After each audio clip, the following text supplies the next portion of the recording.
I'm going to talk about some of the work we have been doing with early years settings in the northeast of England as part of the Language Intervention in the Early Years Research Project, which focused on supporting young children's language development. The main focus of the study was a randomised control trial, but there were other elements to the project as well. I'll mention some of the interviews we conducted with early years practitioners and some co-design work that we are currently doing to make one of the interventions available to early years practitioners.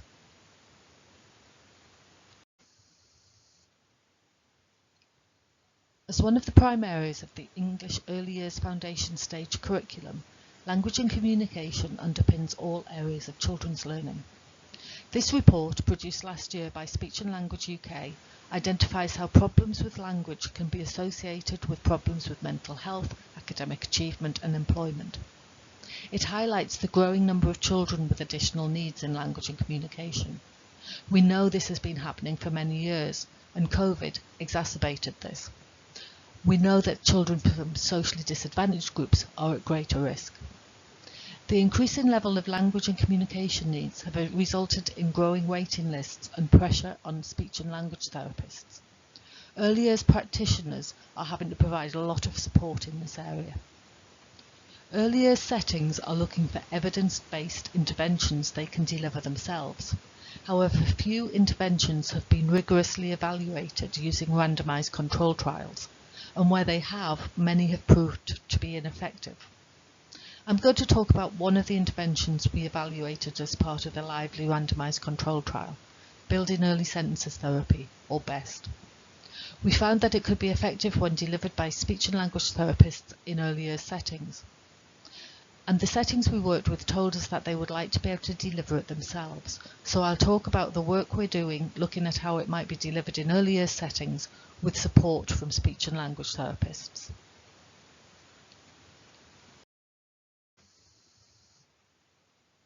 When I talk about language, I'm not thinking about reading or writing, but oral language. And of the categories on the screen here, I'm focusing on the language element rather than speech or communication. I'm going to talk about children's talking, their expression or production, and also their comprehension or understanding of language.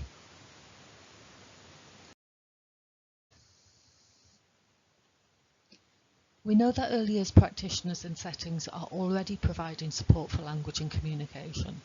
And at last year's BERA conference, I presented findings from some qualitative work we did as part of Lively, where we interviewed practitioners involved in the project and asked them about the support they provided. I'm not going to go into too much detail about these findings, but there's a recording of the presentation online, and you can use this QR code and link to get there.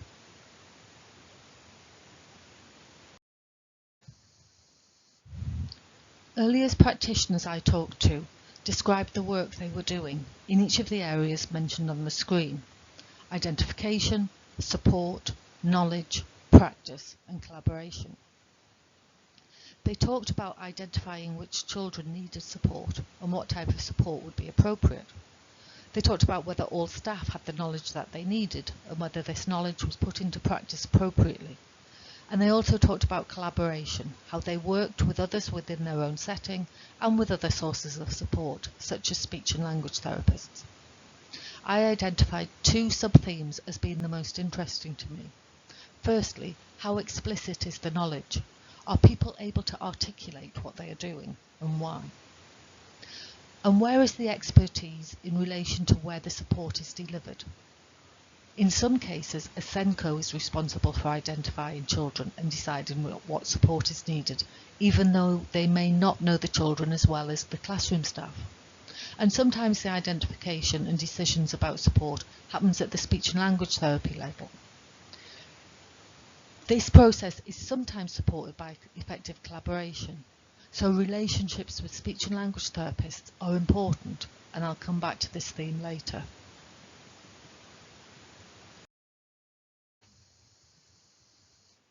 When talking about speech, language and communication needs, we often refer to the model shown here. It shows 3 tiers of support. Universal, where all children are supported with their language and communication, and all children benefit from good practice in the setting. Or targeted, which is provided for the children who need a little bit extra support. Moving up to specialist, where a few children need this specialist support to make progress. Traditionally, the higher up the model a child is, the more involvement a speech and language therapist has. When they get to the top, or even at targeted level, traditionally speech and language therapists provide the support. But even at this specialist level, it is possible for interventions to be delivered by settings if this is managed by a speech and language therapist. In an ideal world, all children with needs would be seen by experts, but given the rising level of needs and the lack of a similar rise in numbers of therapists, this is not possible. The responsibility for supporting many children has shifted to early years practitioners in settings. Last year I talked about how we had been considering how well the partnership between SLTs and early years practitioners was working. Are they collaborating in a way that ensures their respective areas of expertise are used appropriately and in the most effective way? Is partnership focused on the needs of the professionals or the needs of the children? When I talk about the intervention today, BEST, I'm talking about a specialist level programme, but we are looking at how it can be delivered in early years settings, but we stress the importance of communication with speech and language therapists. The Lively randomised control trial happened in the northeast of England between 2020 and 2022. It evaluated the efficacy of two early language interventions, Built-in Early Sentences Therapy, or BEST, and an adapted version of the Derbyshire Language Scheme, or ADLS. 20 schools were independently randomised to receive one of these interventions, and practitioners identified 144 children aged between 3.5 and 4.5 who were monolingual English speakers, not meeting age-related expectations in their language development. After the baseline assessments were conducted, 102 children were identified and took part in the study. The interventions were delivered with high fidelity through 15-minute group sessions twice a week for 8 weeks, and these took place in the preschool settings and were delivered by qualified speech and language therapists. All the children were assessed again at outcome and at a follow-up time, approximately 9 weeks after the end of the intervention.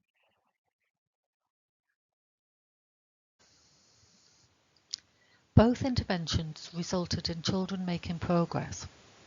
While there was no difference in comprehension or production standard score at outcome, children receiving BEST had higher comprehension and production standard scores at follow-up. Both interventions were associated with large clinically meaningful changes in communicative participation, a child's communication and interaction in real-world situations at home, school, or in the community. You can find more information about Lively, the findings and both interventions on the Lively Project website, along with all the resources for BEST. These resources are available for any speech and language therapist to use. After interviewing the early years practitioners in the settings we worked with, we are looking at creating resources and training materials which will allow them to deliver the BEST intervention with some support from speech and language therapists. We are planning research to evaluate the effectiveness of these resources and to look at the partnerships between speech and language therapists and practitioners. This is what I'm going to be talking about, and I'll start by saying a little bit about implementation and then give you an overview of BEST.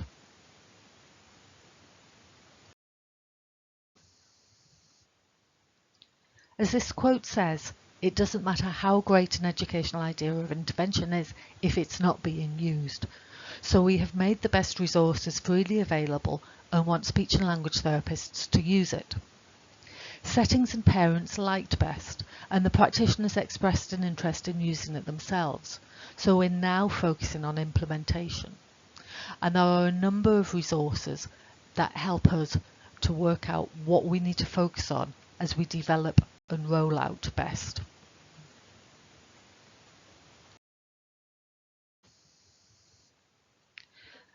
There is much advice out there about how to implement interventions, including this document from the EEF.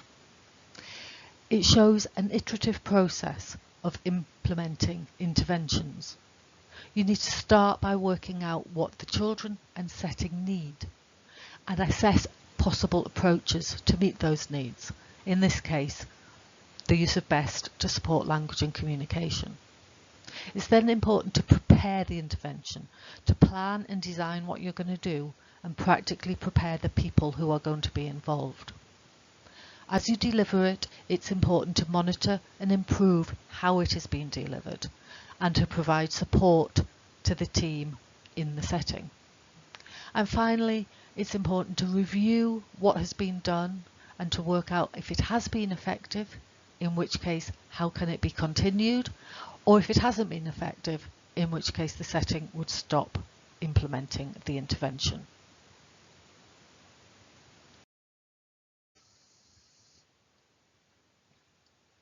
The EF also provide this image showing in more detail how you assess what the setting needs and how you assess the approach. It's important to understand what is the problem. What issues are children having with their language, and are they appropriate for the best intervention? And also think about what they're currently doing and how that might be shaped. Assess the intervention. Review the research evidence, which, as I've said, for BEST is available on the Lively Project website. And then have a think about whether it's feasible to implement BEST in their own setting. What are the barriers and the enablers, and how challenging is the approach to implement? And I'll come back to some of these ideas later.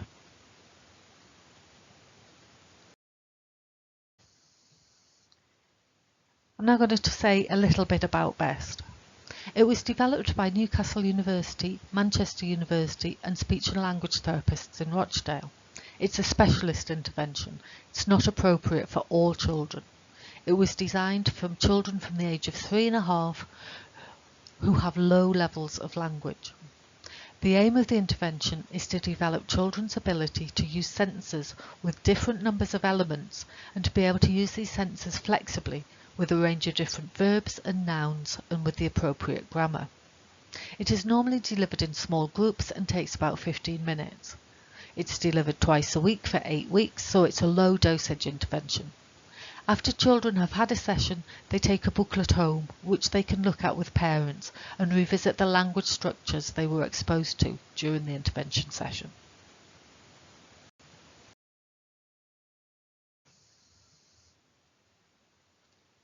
BEST is based on usage-based or constructivist theories of language development. According to these theories, children, and especially those with lower language ability, start by learning frozen phrases. They learn specific words and phrases that they use in the same way every time. The children then move on to more abstract constructions, so they have a framework in their mind which they can use flexibly by adding in different nouns and verbs. Once they have these abstract constructions, it frees their mind up and their memory and processing are more efficient, and this supports broader language development and accelerates their language learning. BEST provides a range of structured input. They listen to high quality language being spoken by others, and children use their cognitive processing to form the frameworks.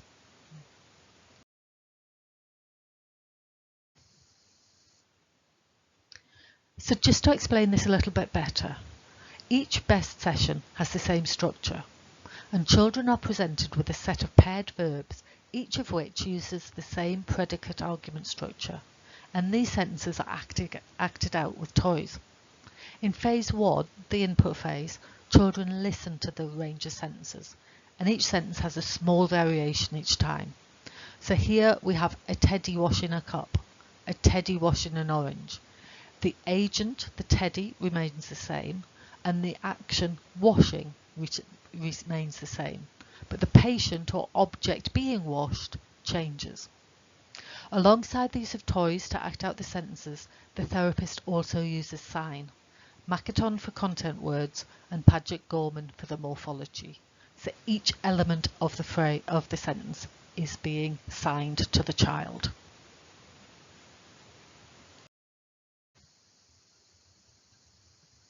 In phase 2, children do the acting out with the toys and are asked to say what's happening. So here is the same predicate argument structure, agent, action, patient, but it's different. The agent is now a man, the action is eating, and the patients vary. So we have a man is eating a banana, a man is eating an apple, and so on.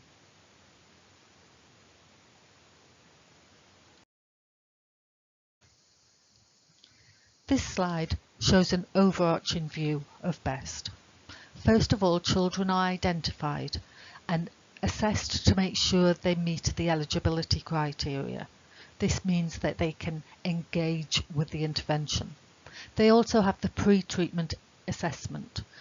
This is where they look at pictures like the ones on the previous slides and are asked to say what's happening. If children are appropriate for the intervention, they then receive 8 therapy sessions, as I've already described. And then there's a decision point where the person delivering the sessions can do an assessment to see if the children have made progress and no longer need to continue or do need to have more sessions. This is followed by more therapy sessions and assessments, and if a child is with us for the whole 16 sessions, followed by the outcome assessment to evaluate their progress. And as I've mentioned, there's homework after each therapy session. About 6 weeks after the intervention, children are assessed again. During the 6 weeks, they will have been able to do the homework, as I've already described as well. And this allows the person delivering the sessions to know if the child has made progress.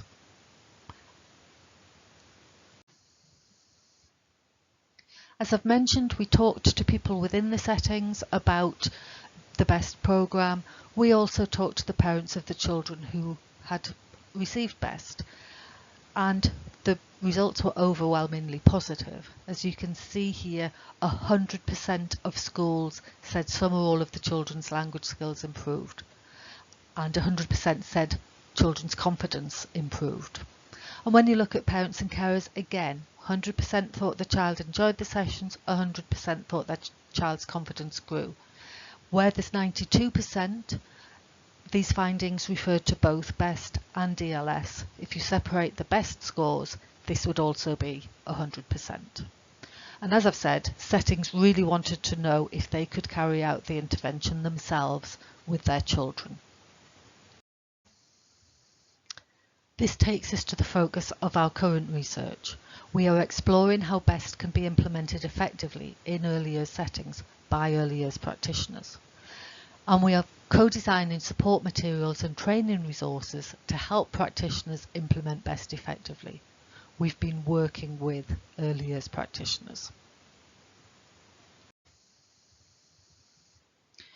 We are working with settings to co-design materials which will support the identification of appropriate children to receive the BEST intervention, and to provide training on the underpinning theory and how to deliver BEST effectively and with fidelity.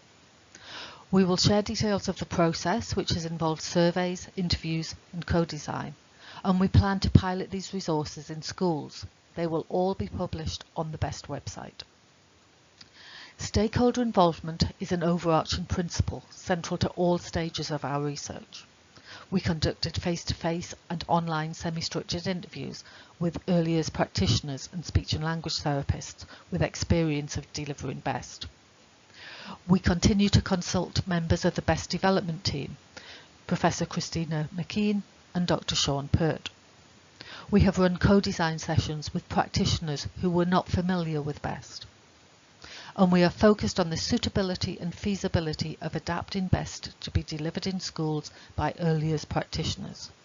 We are identifying what training, coaching and support they will need and how we can promote and monitor fidelity of implementation.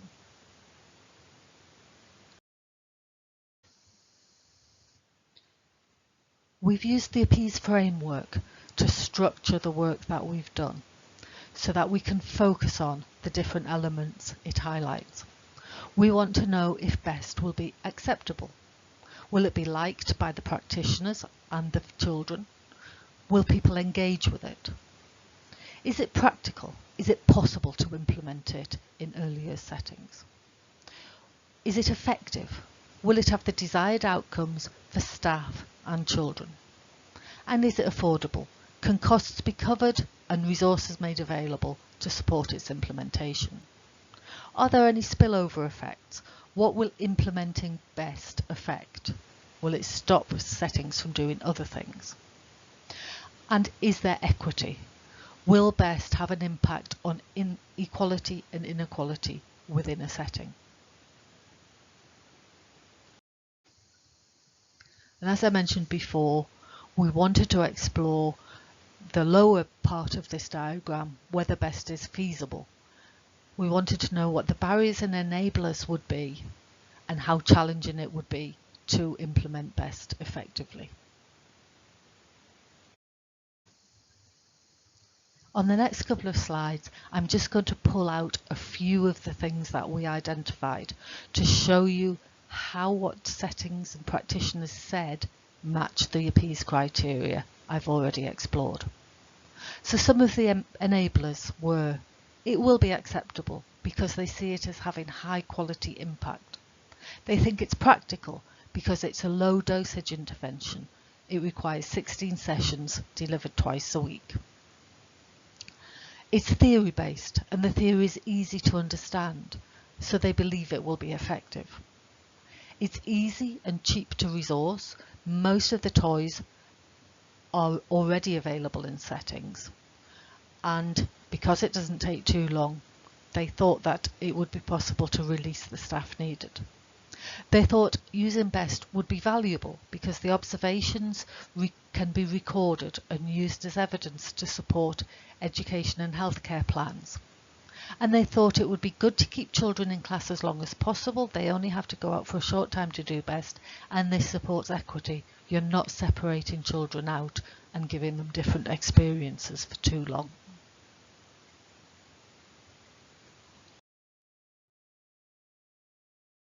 On the last slide, I talked about just some of the enablers people had identified, and I will now turn to the barriers.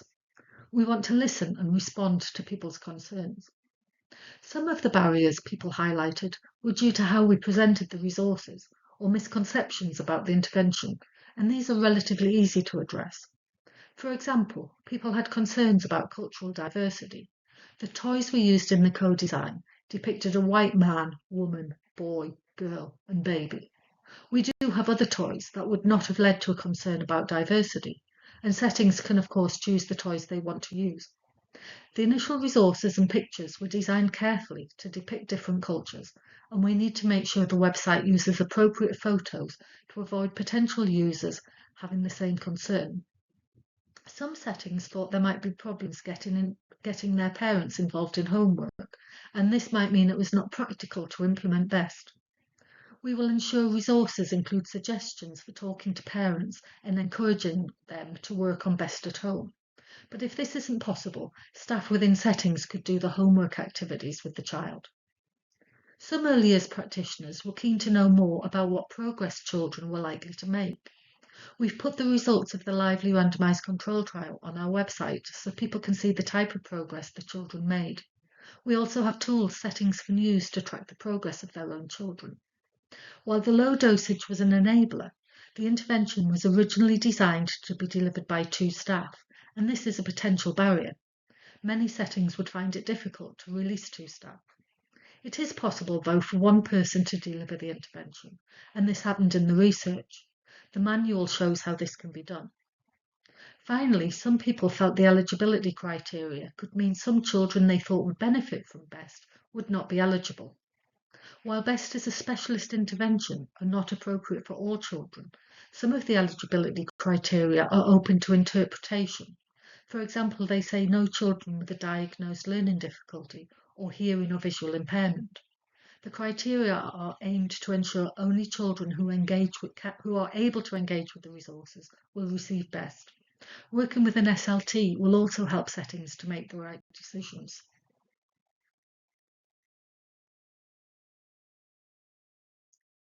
As I've mentioned several times, if early years settings are going to implement BEST, they should have support from speech and language therapists.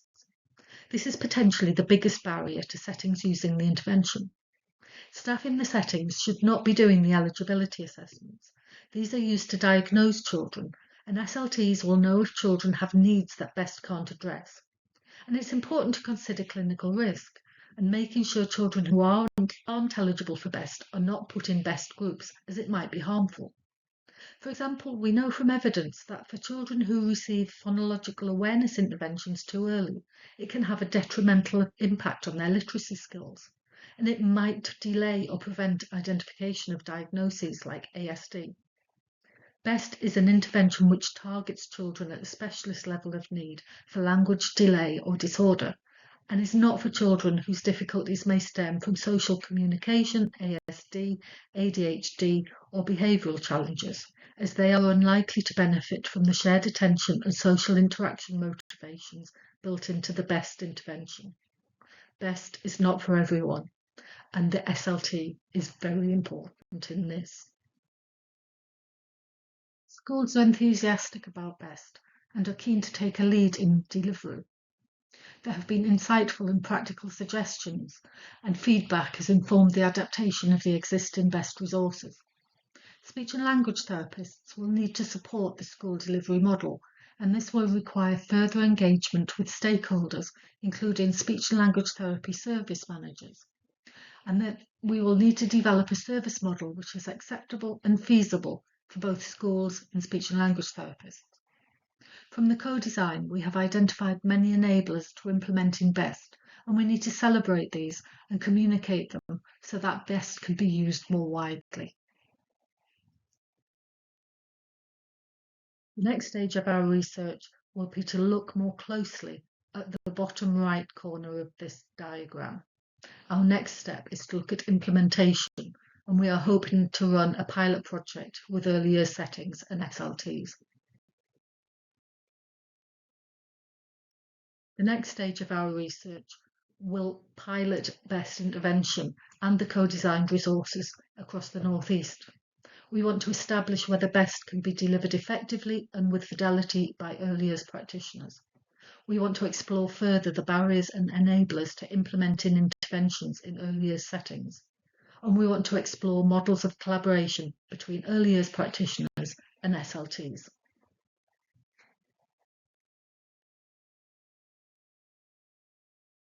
The research we've conducted so far has been extremely valuable. It has helped us to develop BEST and improve it, and it has helped us to understand implementation and make plans for how we can roll BEST out to more settings. The website has been updated, as have many of the resources. You can find the BEST resources on the BEST website.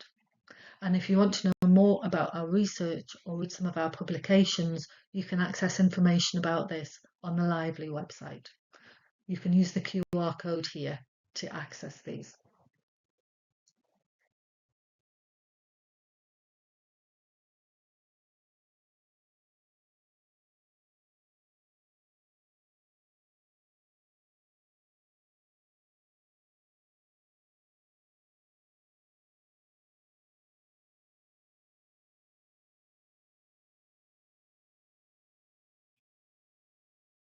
Thank you for watching this presentation.